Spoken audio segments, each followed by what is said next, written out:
Good morning. We're in Exodus chapter 20 today, and I'll give you a little background. And I'm not in the swing because, Jasmine wanted to be in her swing this morning.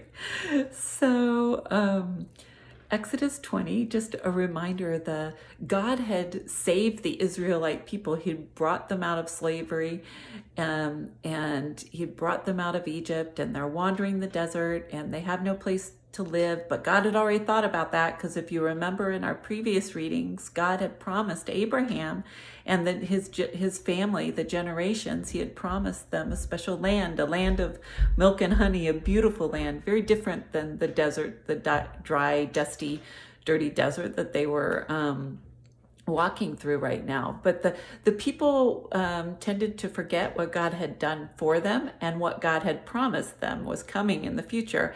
And so this was a kind of constant theme, and as you'll recognize, it can be a theme for us. We forget what God has already brought us through and done for us, and we forget what God promises us in terms of our future.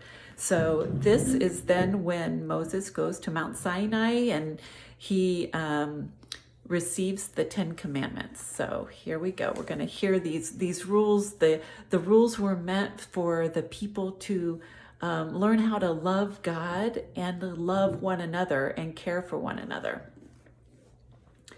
Chapter 20. Then God spoke all these words. I am the Lord your God, who brought you out of the land of Egypt, out of the house of slavery.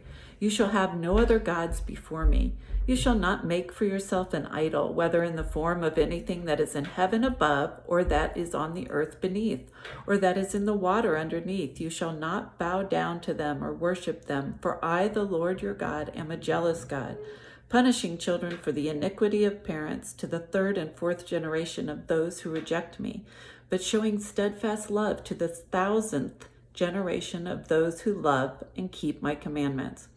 You shall not make wrongful use of the name of the Lord your God, for the Lord will not acquit anyone who misuses his name.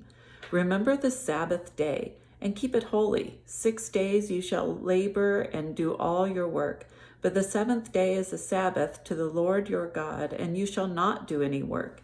You, your son or your daughter, your male or female slave, your livestock, or the alien resident in your town.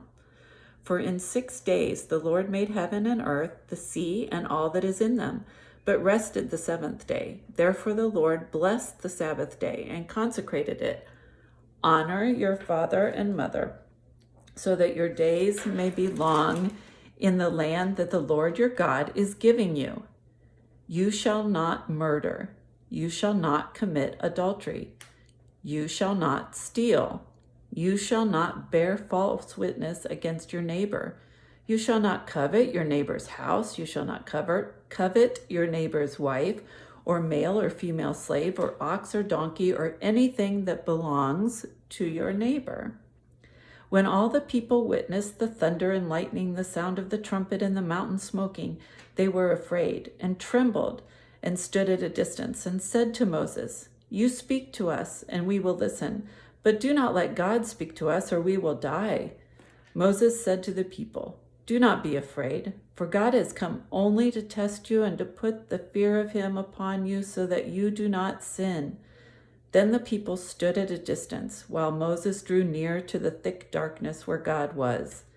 The Lord said to Moses, Thus you shall say to the Israelites, You have seen for yourselves that I spoke with you from heaven. You shall not make gods of silver alongside me, nor shall you make for yourselves gods of gold.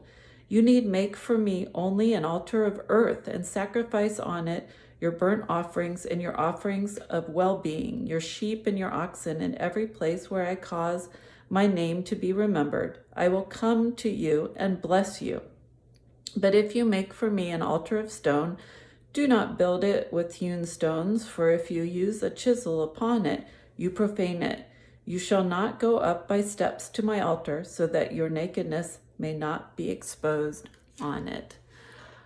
The word of God for the people of God. Stay tuned for more of the story towards Jesus' birth.